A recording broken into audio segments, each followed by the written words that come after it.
ਵਾਹਿਗੁਰੂ ਜੀ ਕਾ ਖਾਲਸਾ ਵਾਹਿਗੁਰੂ ਜੀ ਕੀ ਫਤਿਹ। ਗੁਰੂ ਪਿਆਰੀ ਸਾਧ ਸੰਗਤ ਜੀਓ, ਜਿਵੇਂ ਆਪ ਜਾਣਦੇ ਹੋ ਕਿ ਆਪ ਜੀ ਦੇ ਰੂਬਰੂ ਇੱਕ ਵੀਡੀਓ ਮੈਂ ਪਾ ਚੁੱਕਾ, ਜਿਸ ਦਾ ਟਾਈਟਲ ਸੀ ਦੋਸ਼ੀ ਕੌਣ, ਪ੍ਰਚਾਰਕ ਜਾਂ ਪ੍ਰਬੰਧਕ। ਪਰ ਦੁਬਿਧਾ ਵਿੱਚ ਸੰਗਤ, ਕਿਉਂਕਿ ਪ੍ਰਚਾਰਕਾਂ ਨੇ ਪ੍ਰਚਾਰ ਕਰਨਾ ਅਤੇ ਸੰਗਤ ਨੇ ਪ੍ਰਚਾਰ ਸੁਣਨਾ।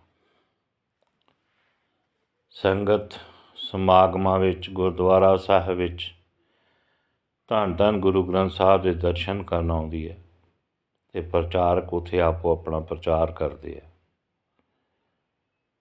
ਪਰ ਜੇ ਪ੍ਰਚਾਰਕ ਹੀ ਵੱਖ ਵੱਖ ਤਰ੍ਹਾਂ ਦੇ ਪ੍ਰਚਾਰ ਜਿਸ ਤਰ੍ਹਾਂ ਚੱਲ ਰਹੇ ਆ, ਅਤੇ ਸੰਗਤ ਦੁਬਿਧਾ ਵਿੱਚ ਪੈ ਜਾਂਦੀ ਹੈ। ਪਰ ਇਸ ਦੇ ਵਿੱਚ ਇਹ ਜੋ ਇਸ ਵੇਲੇ ਹਾਲਾਤ ਚੱਲ ਰਹੇ ਆ, ਵਾਦ ਵਿਵਾਦ ਚੱਲ ਰਿਹਾ, ਇਹ ਗੁਰੂ ਪਿਆਰੀ ਸਾਧ ਸੰਗਤ ਜੀਓ ਬਹੁਤ ਪੁਰਾਣਾ ਵਿਵਾਦ ਚੱਲ ਰਿਹਾ। ਇਹ ਵਿਵਾਦ 1849 ਦੇ ਵਿੱਚ ਜਦੋਂ ਅੰਗਰੇਜ਼ਾਂ ਨੇ ਹਿੰਦੁਸਤਾਨ ਉੱਤੇ ਰਾਜ ਕੀਤਾ ਅਤੇ ਪੰਜਾਬ ਦਾ ਰਾਜ ਵੀ ਅੰਗਰੇਜ਼ਾਂ ਦੇ ਹੱਥ ਵਿੱਚ ਆ ਗਿਆ, ਉਸ ਵੇਲੇ ਤੋਂ ਜੋ ਗੁਰਦੁਆਰਾ ਸਾਹਿਬਾਨ ਹਨ ਉਹ ਅੰਗਰੇਜ਼ਾਂ ਦੇ ਹੱਥ ਵਿੱਚ ਆ ਗਏ, ਜਿਨ੍ਹਾਂ ਨੇ ਰਈਸ ਸਿੱਖ ਜਿਹੜੇ ਸਨ ਉਹ ਮੈਂਬਰ ਲੈ ਕੇ 21 ਮੈਂਬਰੀ ਕਮੇਟੀ 1849 ਵਿੱਚ ਬਣਾਈ ਅਤੇ ਉਸ ਦਾ ਸਰਬਰਾਹ, ਦਰਬਾਰ ਸਾਹਿਬ ਦਾ ਸਰਬਰਾਹ, ਜਿਹਨੂੰ ਮੈਨੇਜਰ ਕਿਹਾ ਜਾਂਦਾ, ਉਹ ਅੰਮ੍ਰਿਤਸਰ ਦਾ ਡਿਪਟੀ ਕਮਿਸ਼ਨਰ ਜਿਹੜਾ ਉਹਨੂੰ ਸਰਬਰਾਹ ਲਾਇਆ ਗਿਆ। ਇਹ ਉਸ ਵੇਲੇ ਤੋਂ ਹੀ ਜੋ ਅੰਗਰੇਜ਼ਾਂ ਨੇ ਸਿੱਖ ਸੰਗਤ ਨੂੰ ਦੁਬਿਧਾ ਵਿੱਚ ਪਾਉਣਾ ਸ਼ੁਰੂ ਕੀਤਾ, ਅਤੇ ਜਿਹੜੇ ਪ੍ਰਚਾਰਕ ਆ, ਕੁਝ ਪ੍ਰਚਾਰਕ ਉਹਨਾਂ ਦੇ ਦਬਾਅ ਹੇਠ ਕਈ ਤਰ੍ਹਾਂ ਦਾ ਪ੍ਰਚਾਰ ਸ਼ੁਰੂ ਹੋਇਆ। ਸਭ ਤੋਂ ਪਹਿਲਾਂ ਧੰਨ ਧੰਨ ਗੁਰੂ ਗ੍ਰੰਥ ਸਾਹਿਬ ਦਾ ਰਾਗਮਾਲਾ ਦਾ ਵਿਵਾਦ ਸ਼ੁਰੂ ਕੀਤਾ ਗਿਆ। ਗੁਰੂ ਪਿਆਰੀ ਸਾਧ ਸੰਗਤ ਜੀਓ, ਜਿਹੜਾ ਰਾਗਮਾਲਾ ਦਾ ਵਿਵਾਦ ਆ, ਇਹਦੇ ਬਾਰੇ ਦੋ ਰਾਇਆਂ, ਦੋ ਧੜੇ ਬਣ ਗਏ। ਉਹਨਾਂ ਦੋ ਧੜਿਆਂ ਦੀ ਜਿੰਨੀ ਕੁ ਜਾਣਕਾਰੀ ਮੈਂ ਕਿਤਾਬਾਂ ਵਿੱਚੋਂ ਲਈ ਆ, ਉਹ ਸੰਗਤਾਂ ਦੇ ਰੂਬਰੂ ਦੱਸਣ ਲੱਗਾ। ਪਰ ਇਹ ਵਿਵਾਦ ਜਿਹੜਾ ਸੀ, ਜਾਣ ਬੁੱਝ ਕੇ ਸੰਗਤਾਂ ਨੂੰ ਦੁਬਿਧਾ ਵਿੱਚ ਪਾਉਣ ਦਾ ਸੀ। ਮਸਲਾ ਕੋਈ ਜ਼ਿਆਦਾ ਜੋ ਜਿਸ ਤਰ੍ਹਾਂ ਪ੍ਰਮਾਣ ਸਾਹਮਣੇ ਆ ਰਿਹਾ ਕੋਈ ਹੈ ਨਹੀਂ ਸੀ। ਮੈਂ ਇੱਕ ਵੀਡੀਓ ਸੰਤ ਗੁਰਬਚਨ ਸਿੰਘ ਹੁਣਾਂ ਦੀ ਆਡੀਓ ਸੁਣੀ, ਜਿਨ੍ਹਾਂ ਦੇ ਵਿੱਚ ਉਹਨਾਂ ਨੇ ਰਾਗਮਾਲਾ ਬਾਰੇ ਜੋ ਵਿਚਾਰ ਦਿੱਤੇ ਆ, ਸੰਤ ਗੁਰਬਚਨ ਸਿੰਘ ਜੀ ਖਾਲਸਾ ਪਿੰਡਰਾਂ ਵਾਲੇ, ਉਹਨਾਂ ਨੇ ਵਿਚਾਰ ਇਹ ਦਿੱਤੇ ਆ ਕਿ ਇਹ ਜਿਹੜੀ ਰਾਗਮਾਲਾ ਆ ਦੋ ਮੱਤ ਦੀ ਆ, ਇੱਕ ਸ਼ਿਵ ਮੱਤ ਦੀ, ਦੂਸਰੀ ਹਨੂੰਮਾਨ ਮੱਤ ਦੀ।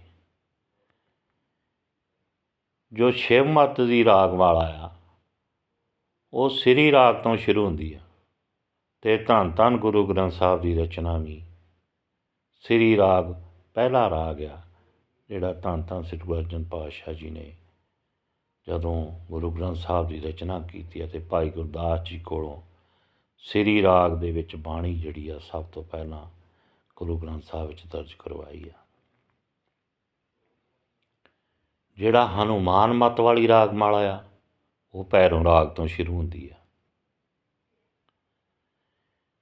ਔਰ ਇਹ ਅਖੰਡ ਕੀਰਤਨੀ ਜਥੇ ਵਾਲੇ ਵੀ ਮੰਨਦੇ ਹਨ ਕਿ ਰਾਗਮਾਲਾ ਦੋ ਤਰ੍ਹਾਂ ਦੀ ਹੈ ਤੇ ਹੋਰ ਵੀ ਪ੍ਰਕਾਰ, ਪਰ ਇੱਕ ਸ਼ਿਵ ਮੱਤ ਅਤੇ ਇੱਕ ਹਿੰਦੂ ਹਨੂਮਾਨ ਮੱਤ, ਇਹ ਅਖੰਡ ਕੀਰਤਨੀ ਜਥੇ ਵਾਲੇ ਵੀ ਮੰਨਦੇ ਆ। ਇਹਦਾ ਰੌਲਾ ਇੱਥੋਂ ਸ਼ੁਰੂ ਹੋਇਆ।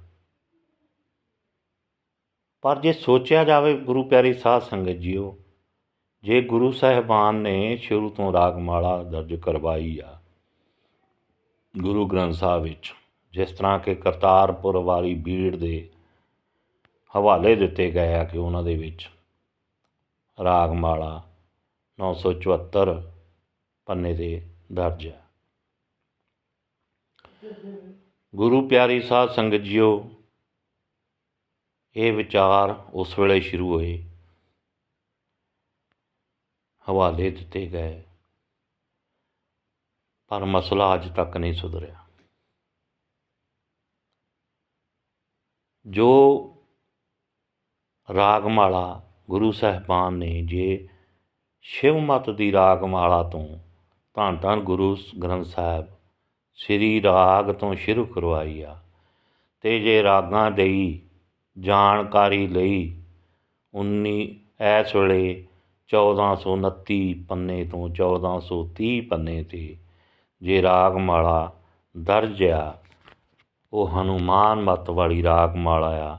ਜੇ ਇਹਨੂੰ ਆਪਾਂ ਮੰਨ ਲਈਏ ਅਤੇ ਰਾਗਮਾਲਾ ਅਤੇ ਰਾਗਮਾਲਾ ਆ, ਰਾਗਾਂ ਦੀ ਉਸਤਤ ਆ, ਉਹਦੇ ਵਿੱਚ ਕੋਈ ਕਿਸੇ ਦਾ ਨੁਕਸਾਨ ਵਾਲੀ ਗੱਲ ਨਹੀਂ ਆ।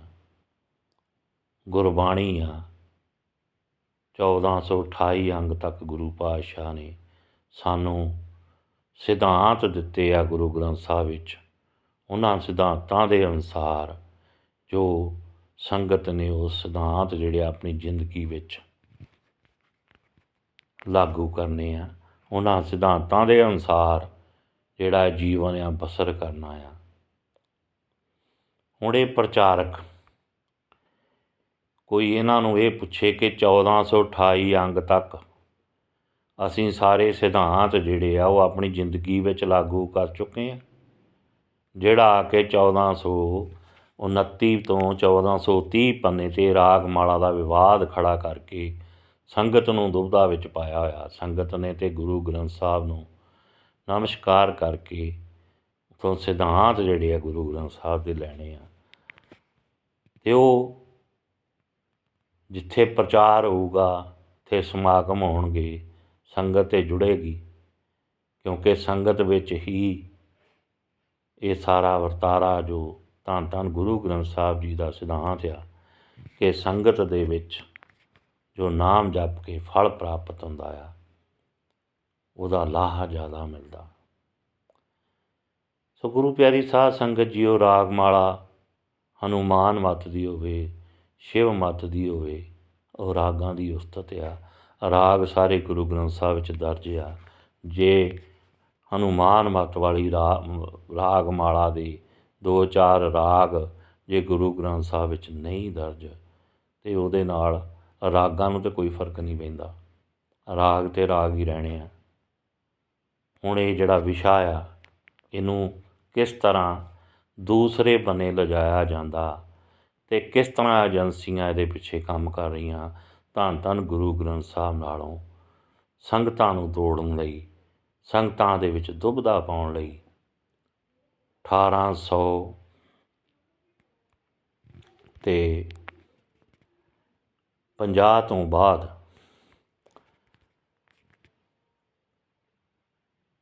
ਇੱਕ ਹੋਰ ਵਿੱਚ ਜੋ ਦੁਬਿਧਾ ਖੜੀ ਹੋਈ, ਆਰੀਆ ਸਮਾਜ ਦੀ ਸਥਾਪਨਾ ਹੋਈ। ਉਹਦਾ ਜਿਹੜਾ ਬਾਨੀ ਸੀ ਦਇਆਨੰਦ, ਸਵਾਮੀ ਦਇਆਨੰਦ, ਉਹਨੇ ਆਰੀਆ ਸਮਾਜ ਦੀ ਸਥਾਪਨਾ ਕੀਤੀ। ਉਹਨੇ ਇੱਕ ਆਪਣਾ ਗ੍ਰੰਥ ਵੀ ਲਿਖਿਆ ਜਿਹਦੇ ਵਿੱਚ ਸਾਡੇ ਗੁਰੂ ਸਾਹਿਬਾਨਾਂ ਬਾਰੇ, ਗੁਰਬਾਣੀ ਬਾਰੇ ਬੜਾ ਕੁਛ ਇੱਧਰ ਉੱਧਰ ਲਿਖਿਆ ਗਿਆ। ਦੁਬਦਾ ਪਾਉਣ ਵਾਲੀਆਂ ਏਜੰਸੀਆਂ ਨਾਂ ਇਸ ਕਰਕੇ ਲੈ ਰਿਹਾ ਆਰੀਆ ਸਮਾਜ, ਉਹਨਾਂ ਦਾ ਮਨੋਰਥ ਗੁਰੂ ਗ੍ਰੰਥ ਸਾਹਿਬ ਨਾਲੋਂ ਸੰਗਤ ਨੂੰ ਤੋੜ ਕੇ ਆਪਣੇ ਮਤ ਵਿੱਚ ਲਿਆਉਣਾ। ਹੁਣ ਜੋ ਪ੍ਰਚਾਰਕ ਆ, ਪ੍ਰਚਾਰਕਾਂ ਦੀਆਂ, ਵਿਦਵਾਨਾਂ ਦੀਆਂ ਕਈ ਤਰ੍ਹਾਂ ਦੀਆਂ ਮਜਬੂਰੀਆਂ ਹੁੰਦੀਆਂ, ਕਈ ਤਰ੍ਹਾਂ ਖਰੀਦੇ ਜਾ ਸਕਦੇ ਆ। ਦੋਸ਼ ਇੱਕ ਦੂਜੇ ਦੇ ਉੱਤੇ ਲੱਗ ਰਿਹਾ। 1925 ਦੇ ਵਿੱਚ ਰਾਸ਼ਟਰੀ ਸਵੈਮ ਸੇਵਕ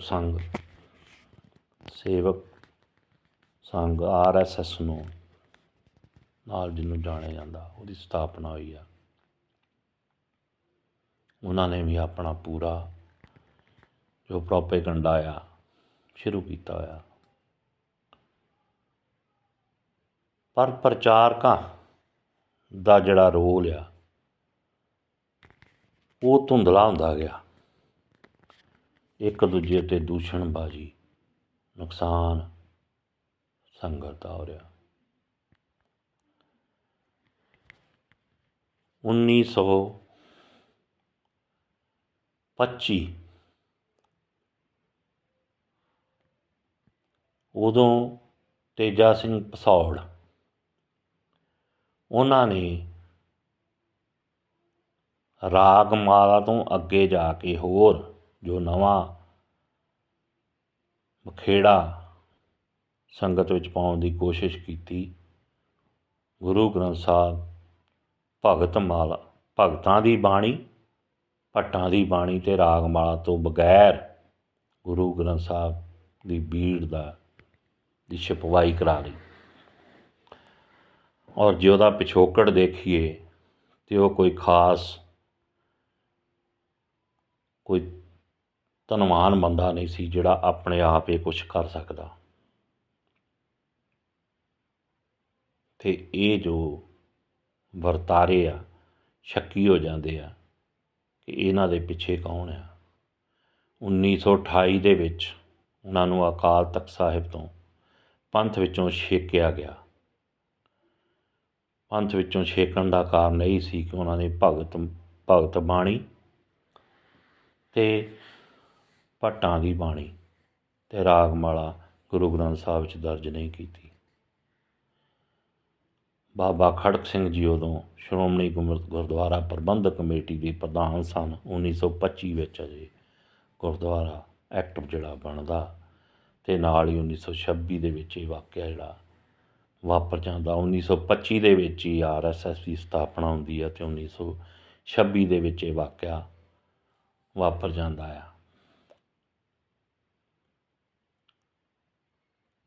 ਤੇਜਾ ਸਿੰਘ ਅਕਰਪੁਰੀ ਉਸ ਵੇਲੇ ਅਕਾਲ ਤਖ਼ਤ ਦੇ ਜਥੇਦਾਰ ਸਨ ਅਤੇ ਜੋ ਸ਼੍ਰੋਮਣੀ ਗੁਰਦੁਆਰਾ ਪ੍ਰਬੰਧਕ ਕਮੇਟੀ ਦੇ ਉਸ ਵੇਲੇ ਪ੍ਰਧਾਨ ਸਨ ਬਾਬਾ ਖੜਕ ਸਿੰਘ ਜੀ। ਉਹਨਾਂ ਦਾ ਜੀਵਨ ਜੇ ਪੜ੍ਹੀਏ ਅਤੇ ਉਹਨਾਂ ਦੇ ਜੀਵਨ 'ਤੇ ਜੋ ਉਹਨਾਂ ਨੇ ਆਪਣੇ ਤਨ 'ਤੇ ਹੰਢਾਇਆ ਅਤੇ ਕਿਸ ਤਰ੍ਹਾਂ ਉਹਨਾਂ ਨੇ ਸ਼੍ਰੋਮਣੀ ਗੁਰਦੁਆਰਾ ਪ੍ਰਬੰਧਕ ਕਮੇਟੀ ਨੂੰ ਹੋਂਦ ਵਿੱਚ ਲਿਆਂਦਾ ਅਤੇ ਇਹਨਾਂ ਮਹੰਤਾਂ ਦੇ ਕੋਲੋਂ ਗੁਰਦੁਆਰਾ ਸਾਹਿਬ ਆਜ਼ਾਦ ਕਰਵਾਏ, ਉਹ ਸਾਰਿਆਂ ਨੂੰ ਭਲੀ ਭਾਂਤ ਜਾਣੂ ਆ। ਪਰ ਇਹ ਸ਼ਰਾਰਤਾਂ ਜਿਹੜੀਆਂ ਉਹਨਾਂ ਦਾ ਨੁਕਸਾਨ ਅਤੇ ਪ੍ਰਚਾਰਕ ਕਿਹਦੇ ਪਿੱਛੇ ਲੱਗ ਕੇ ਇਹ ਕੀ ਕਰ ਰਹੇ ਆ ਅਤੇ ਨੁਕਸਾਨ ਸੰਗਤ ਦਾ ਹੋ ਰਿਹਾ, ਸਿੱਖ ਕੌਮ ਦਾ ਹੋ ਰਿਹਾ। ਪਰ ਫੈਸਲਾ ਲੈਣ ਵਾਲਾ ਅੱਜ ਤੱਕ ਵੀ ਕੋਈ ਇੱਦਾਂ ਦਾ ਅੱਗੇ ਜੋ ਜਾਂ ਕੋਈ ਕਮੇਟੀ ਜਾਂ ਕੋਈ ਜਥੇਦਾਰ ਅੱਗੇ ਨਹੀਂ ਆ ਸਕਿਆ ਜਿਹੜਾ ਕਿ ਇਹਦਾ ਇੱਕ ਨਿਬੇੜਾ ਕਰ ਸਕੇ ਕਿ ਨਹੀਂ ਆਹ ਜਿਹੜਾ ਇਹ ਸਾਰਾ ਸਿਸਟਮ ਠੀਕ ਆ, ਇਸ ਤੋਂ ਉਲਟ ਕੋਈ ਨਹੀਂ ਜਾ ਸਕਦਾ। 1932 ਦੇ ਵਿੱਚ ਬਾਬਾ ਖੜਕ ਸਿੰਘ ਜੀ ਉਹਨਾਂ ਨੇ ਸ਼੍ਰੋਮਣੀ ਕਮੇਟੀ ਤੋਂ ਅਸਤੀਫਾ ਦੇ ਦਿੱਤਾ ਅਤੇ ਪੰਡਿਤ Tara Singh ji, master Tara Singh ji, Waheguru ji, master Tara Singh ji Shiromani committee ਦੇ ਪ੍ਰਧਾਨ ਬਣੇ ਅਤੇ ਇਹ ਵਿਵਾਦ ਨਾਲ ਦੀ ਨਾਲ ਚੱਲਦਾ ਰਿਹਾ। 1945 ਦੇ ਵਿੱਚ ਖਰੜਾ ਤਿਆਰ ਹੋਇਆ ਰਹਿਤ ਮਰਿਆਦਾ ਦਾ। ਉਹਦੇ ਵਿੱਚ ਫੈਸਲਾ ਇਹ ਲਿਆ ਗਿਆ ਕਿ ਜੋ ਰਾਗਮਾਲਾ ਪੜ੍ਹਨਾ ਚਾਹੁੰਦਾ ਪੜ੍ਹ ਲਵੇ, ਜੋ ਨਹੀਂ ਪੜ੍ਹਨਾ ਚਾਹੁੰਦਾ ਨਾ ਪੜ੍ਹੇ, ਪਰ ਰਾਗਮਾਲਾ ਤੋਂ ਬਗੈਰ ਗੁਰੂ ਗ੍ਰੰਥ ਸਾਹਿਬ ਦੀ ਛਪਾਈ ਨਹੀਂ ਹੋਵੇਗੀ। ਗੁਰੂ ਪਿਆਰੀ ਸਾਧ ਸੰਗਤ ਜੀਓ, ਜੇ ਛਪਾਈ ਹੋ ਰਹੀ ਆ, ਅਸੀਂ ਮੱਥਾ ਟੇਕ ਰਹੇ ਹਾਂ, ਅਤੇ ਉੱਥੇ ਪੜ੍ਹਨ ਵਿੱਚ ਕੀ ਡਰ ਵੀ ਕੀ ਆ? ਇਹਦਾ ਇੰਨਾ ਵਿਵਾਦ ਕਿਉਂ ਖੜ੍ਹਾ ਕੀਤਾ ਜਾ ਰਿਹਾ? ਰਾਗਮਾਲਾ ਦੇ ਵਿੱਚ ਕੀ ਰਾਗਾਂ ਦੀ ਹੀ ਉਸਤਤ ਆ। ਅਤੇ ਡਾਕਟਰ ਸ਼ਮਸ਼ੇਰ ਸਿੰਘ ਅਸ਼ੋਕ, ਜਿਨ੍ਹਾਂ ਨੇ ਹਵਾਲਾ ਦਿੱਤਾ ਕਿ ਇਹ ਜਿਹੜੀ ਰਾਗਮਾਲਾ ਆ ਇਹ ਕਵੀ ਆਲਮ ਦੀ ਆ, ਉਹਨੇ ਕਾਮ ਕੰਦਲਾ ਵੇਸਵਾ ਦੀ ਉਸਤਤ ਵਿੱਚ ਜਾਂ ਉਹਦੀ ਸਿਫਤ ਵਿੱਚ ਰਾਗਾਂ ਇੱਕ ਕਵਿਤਾ ਲਿਖੀ ਆ, ਉਹਦੇ ਵਿੱਚ ਇਹ ਰਾਗ ਸ਼ਾਮਲ ਆ। ਗੁਰੂ ਪਿਆਰੀ ਸਾਧ ਸੰਗਤ ਜੀਓ, ਜੇ ਹਨੂੰਮਾਨ ਮੱਤ ਵਾਲੀ ਇਹ ਰਾਗਮਾਲਾ ਆ, ਸ਼ੁਰੂ ਤੋਂ ਪਿੱਛੋਂ ਤੋਂ ਚੱਲੀ ਆ ਰਹੀ ਆ, ਉਹਨੇ ਕਿਤਿਓਂ ਵੀ ਚੁੱਕ ਕੇ ਆਪਣੀ ਉਸ ਪੁਸਤਕ ਦੇ ਵਿੱਚ ਇਹ ਰਾਗਮਾਲਾ ਜਿਹੜੀ ਆ ਚੜ੍ਹਾ ਲਈ ਹੋਵੇ, ਅਤੇ ਆਪਾਂ ਇਸ ਨੂੰ ਕਵੀ ਆਲਮ ਦੀ ਰਾਗਮਾਲਾ ਨਹੀਂ ਕਹਿ ਸਕਦੇ ਕਿ ਉਹਨੇ ਰਾਗਮਾਲਾ, ਕਿਉਂਕਿ ਨਾਲੇ ਤਾਂ ਆਪਾਂ ਮੰਨ ਰਹੇ ਹਾਂ ਕਿ ਇਹ ਜਿਹੜੀ ਰਾਗਮਾਲਾ ਹੈ ਹਨੂੰਮਾਨ ਮੱਤ ਵਾਲੀ ਰਾਗਮਾਲਾ ਆ, ਅਤੇ ਫਿਰ ਹਨੂੰਮਾਨ ਮੱਤ ਵਾਲੀ ਰਾਗਮਾਲਾ ਦੇ ਪਿਛੋਕੜ ਤੋਂ ਚੱਲੀ ਆ ਰਹੀ ਹੈ ਨਾ। ਜੇ ਸ਼ਿਵ ਮੱਤ ਵਾਲੀ ਰਾਗਮਾਲਾ ਵੀ ਚੱਲੀ ਆ ਰਹੀ ਆ, ਅਤੇ ਇਹ ਵੀ ਰਾਗਮਾਲਾ ਪਿੱਛੋਂ ਤੋਂ ਚੱਲੀ ਆ ਰਹੀ ਆ। ਇਹਦਾ ਵਿਵਾਦ ਜੇ ਮਿਟਾਉਣਾ ਹੋਵੇ ਤਾਂ ਬੜੇ ਆਰਾਮ ਨਾਲ ਮਿਟ ਸਕਦਾ ਆ ਕੋਈ ਇਹਦੇ ਵਿੱਚ, ਪਰ ਸਿਰਫ ਸਾਡੀ ਇੱਕ ਹੈਂਕੜਬਾਜ਼ੀ ਜਿਹੜੀ ਆ ਉਹ ਸਾਨੂੰ ਅੱਗੇ ਲਿਆ ਕੇ ਖੜ੍ਹਾ ਕਰ ਦਿੰਦੀ ਆ। ਨਾਲੇ ਕਿ ਅਸੀਂ ਮੰਨਦੇ ਹਾਂ ਕਿ ਇਹ ਹਨੂੰਮਾਨ ਮੱਤ ਵਾਲੀ ਰਾਗਮਾਲਾ ਆ, ਜਿੱਥੋਂ ਗੁਰੂ ਗ੍ਰੰਥ ਸਾਹਿਬ ਜੀ ਦੀ ਰਚਨਾ ਸ਼ੁਰੂ ਹੁੰਦੀ ਹੈ ਉਹ ਸ਼ਿਵ ਮੱਤ ਵਾਲੀ ਰਾਗਮਾਲਾ, ਅਤੇ ਫਿਰ ਕਾਮ ਕੰਦਲਾ ਵੇਸ਼ਵਾ ਦਾ ਨਾਂ ਵਿੱਚ ਲਿਆਉਣ ਦਾ ਮਤਲਬ ਕੀ ਬਣਦਾ ਸੀ? ਜੇ ਦੋਵੇਂ ਰਾਗਮਾਲਾ ਪੁਰਾਤਨ ਰਾਗਮਾਲਾ ਆ, ਹਨੂੰਮਾਨ ਮੱਤ ਵਾਲੀ ਸ਼ਿਵ ਮੱਤ ਵਾਲੀ ਰਾਗਮਾਲਾ, ਅਤੇ ਫਿਰ ਜੇ ਗੁਰੂ ਬਾਦਸ਼ਾਹ ਨੇ ਦੋਵਾਂ ਇੱਕ ਰਾਗਮਾਲਾ ਤੋਂ ਧੰਨ ਧੰਨ ਗੁਰੂ ਗ੍ਰੰਥ ਸਾਹਿਬ ਦੀ ਰਚਨਾ ਆਰੰਭ ਕੀਤੀ, ਅਤੇ ਪਿੱਛੇ ਜਾਣਕਾਰੀ ਲਈ ਜੇ ਦੂਸਰੀ ਚੜ੍ਹਾ ਵੀ ਦਿੱਤੀ ਹੋਵੇ, ਆਪਾਂ ਮੰਨ ਲੈਂਦੇ ਹਾਂ, ਇਹਦੇ ਵਿੱਚ ਕੀ ਕੋਈ ਗੁਨਾਹ ਤਾਂ ਨਹੀਂ ਆ। ਇੱਕ ਦੂਜੇ ਨੂੰ ਬੁਰਾ ਭਲਾ ਕਹਿਣਾ, ਗਲਤ ਲਫ਼ਜ਼ ਬੋਲਣੇ, ਆਪੋ ਵਿੱਚ ਟਕਰਾਅ ਲੜਾਈਆਂ ਝਗੜੇ, ਇਹ ਸ਼ੋਭਾ ਨਹੀਂ ਦਿੰਦਾ। ਸੋ ਗੁਰੂ ਪਿਆਰੀ ਸਾਧ ਸੰਗਤ ਜੀਓ, ਇਸ ਦੇ ਪਿੱਛੇ ਜੋ ਜ਼ਿਆਦਾ ਇਤਿਹਾਸ ਪੜ੍ਹ ਕੇ ਸਮਝ ਆਉਂਦੀ ਆ ਕਿ ਜੋ ਥਰਡ ਪਾਰਟੀ ਧੰਨ ਧੰਨ ਗੁਰੂ ਗ੍ਰੰਥ ਸਾਹਿਬ ਤੋਂ ਸਿੱਖ ਸੰਗਤ ਨੂੰ ਤੋੜਨਾ ਚਾਹੁੰਦੀ ਆ, ਉਹਦਾ ਹੱਥ ਜ਼ਿਆਦਾ ਨਜ਼ਰ ਆ ਰਿਹਾ। ਭਾਵੇਂ ਕੋਈ ਵੀ ਧੜਾ ਹੋਵੇ, ਮੈਂ ਕਿਸੇ ਧੜੇ ਦਾ ਨਾਂ ਨਹੀਂ ਲੈਣਾ ਚਾਹੁੰਦਾ। RSS ਦਾ ਮਤਲਬ ਸਿਰਫ ਗੁਰੂ ਗ੍ਰੰਥ ਸਾਹਿਬ ਨਾਲੋਂ ਤੋੜਨਾ ਆ, ਪਰ ਜਿਹੜੇ ਮੁੱਦੇ ਬਣਾਏ ਜਾਂਦੇ ਆ ਉਹਨਾਂ ਮੁੱਦਿਆਂ ਦੇ ਵਿੱਚ ਕੁਛ ਵੀ ਨਹੀਂ ਹੁੰਦਾ। ਅਤੇ ਇਹ ਜਿਹੜਾ ਮੁੱਦਾ ਰਾਗਮਾਲਾ ਪੜ੍ਹਨ ਜਾਂ ਨਾ ਪੜ੍ਹਨ ਦਾ, ਇਹ ਕਿਸੇ ਵੀ ਧੜੇ ਕੋਲੋਂ ਸੋਲਵ ਨਹੀਂ ਹੋਇਆ, ਅੱਜ ਤੱਕ ਚੱਲਿਆ ਆ ਰਿਹਾ। ਜਦੋਂ ਇਹ ਤੇਜਾ ਸਿੰਘ ਭਸੌੜ ਨੂੰ ਅਕਾਲ ਤਖ਼ਤ ਤੋਂ ਛੇਕ ਦਿੱਤਾ ਗਿਆ, ਉਸ ਤੋਂ ਬਾਅਦ 40 ਸਾਲ ਫਿਰ ਕੋਈ ਗੱਲਬਾਤ ਨਹੀਂ ਹੋਈ। ਇਹ 1660 ਦੇ ਲਾਗੇ ਆ ਕੇ ਫਿਰ ਜਦੋਂ ਇਹ ਮੁੱਦਾ ਸੋਲਵ ਨਹੀਂ ਹੋਇਆ, ਉਹਨਾਂ ਦਾ ਜਿਹੜਾ ਇਹ ਮਨਸੂਬਾ ਹੀ ਪਾਸ ਨਹੀਂ ਹੋਇਆ ਕਿ ਭਗਤਾਂ ਦੀ ਬਾਣੀ ਅਤੇ ਭੱਟਾਂ ਦੀ ਬਾਣੀ ਜਿਹੜਾ ਕਿ ਉਹ ਬਾਣੀ ਕੱਢਣਾ ਚਾਹੁੰਦੇ ਸਨ ਗੁਰੂ ਗ੍ਰੰਥ ਸਾਹਿਬ ਵਿੱਚੋਂ, ਉਸ ਮਨਸੂਬੇ 'ਤੇ ਇਹ ਫੇਲ ਹੋ ਗਏ। ਅਤੇ ਫਿਰ ਇਹਨਾਂ ਨੇ ਵੇਖਿਆ ਕਿ ਹੁਣ ਅਸੀਂ ਦੂਸਰੇ ਬੰਨੇ ਦਸਮ ਗ੍ਰੰਥ ਦਾ ਮੁੱਦਾ ਖੜ੍ਹਾ ਕਰ ਦਿੱਤਾ ਗਿਆ। ਉਸ ਮੁੱਦੇ ਬਾਰੇ ਉਹ ਇਸ ਤੋਂ ਵੀ ਵਿਸ਼ਾਲ ਅਤੇ ਬੜਾ ਪ੍ਰਮਾਣ ਸਹਿਤ ਉਹਦਾ ਤੁਹਾਨੂੰ ਵਿਚਾਰ ਜਿਹੜੇ ਆ ਉਹਦੇ ਇਤਿਹਾਸ ਵਿੱਚ ਜੋ ਲਿਖਿਆ ਗਿਆ ਹੈ, ਜੋ ਵਿਦਵਾਨ ਸਾਡੇ ਲਿਖ ਚੁੱਕੇ ਆ, ਜਿਨ੍ਹਾਂ ਵਿਦਵਾਨਾਂ ਨੂੰ ਇੱਧਰੋਂ ਉੱਧਰੋਂ ਜੋੜ ਕੇ ਕਿਸੇ ਨੂੰ ਵਿਰੁੱਧ ਦੱਸ ਰਹੇ ਆ, ਕਿਸੇ ਨੂੰ ਦਸਮ ਗ੍ਰੰਥ ਦੇ ਹੱਕ ਵਿੱਚ ਦੱਸ ਰਹੇ ਆ, ਉਹਨਾਂ ਦੇ ਬਾਰੇ ਵੀ ਵਿਚਾਰ ਇਹ ਤੋਂ ਅਗਲੀ ਆਡੀਓ ਦੇ ਵਿੱਚ ਤੁਹਾਡੇ ਰੂਬਰੂ ਕਰਾਂਗਾ। ਪਰ ਗੁਰੂ ਪਿਆਰੀ ਸਾਧ ਸੰਗਤ ਜੀਓ, ਰਲ ਮਿਲ ਕੇ ਇਹਨਾਂ ਪ੍ਰਚਾਰਕਾਂ ਦੇ ਅੱਗੇ ਹੱਥ ਜੋੜ ਕੇ ਬੇਨਤੀ ਕਰੋ ਕਿ ਇਹ ਮੁੱਦੇ ਜਦੋਂ ਤੁਸੀਂ ਸਮਾਗਮਾਂ ਵਿੱਚ ਆਉਂਦੇ ਹੋ ਅਤੇ ਉੱਥੇ ਆ ਕੇ ਇਹ ਮੁੱਦੇ ਵਿਚਾਰਨ ਦੀ ਕੋਸ਼ਿਸ਼ ਨਾ ਕੀਤੀ ਜਾਵੇ। ਸਿਰਫ ਅਤੇ ਸਿਰਫ ਗੁਰੂਆਂ ਦੀ ਬਾਣੀ ਜਿਹੜੀ ਆ ਉਹਦੇ ਵਿਚਾਰ ਦੱਸ ਕੇ ਅਤੇ ਸੰਗਤ ਨੂੰ ਉਤੋਂ ਜਾਣੂ ਕਰਵਾਇਆ ਜਾਵੇ। ਸੋ ਇਹਨਾਂ ਸ਼ਬਦਾਂ ਨਾਲ ਮੈਂ ਖਿਮਾ ਮੰਗਦਾ ਸੰਗਤ ਕੋਲੋਂ। ਅਗਲੀ ਆਡੀਓ ਦੇ ਵਿੱਚ ਦਸਮ ਗ੍ਰੰਥ ਦਾ ਅਤੇ ਇਹਦਾ ਵੀ ਹੋਰ ਪਿਛੋਕੜ ਜਿਹੜਾ ਸੰਗਤਾਂ ਦੇ ਰੂਬਰੂ ਕਿਤਾਬਾਂ ਦੇ ਹਵਾਲਿਆਂ ਦੇ ਅਨੁਸਾਰ ਦੇਖ ਕੇ ਤੋਂ ਪੇਸ਼ ਕੀਤੀ ਜਾਊਗੀ। ਹੋਈਆਂ ਭੁੱਲਾਂ ਦੀ ਖਿਮਾ। ਵਾਹਿਗੁਰੂ ਜੀ ਕਾ ਖਾਲਸਾ, ਵਾਹਿਗੁਰੂ ਜੀ ਕੀ ਫਤਿਹ।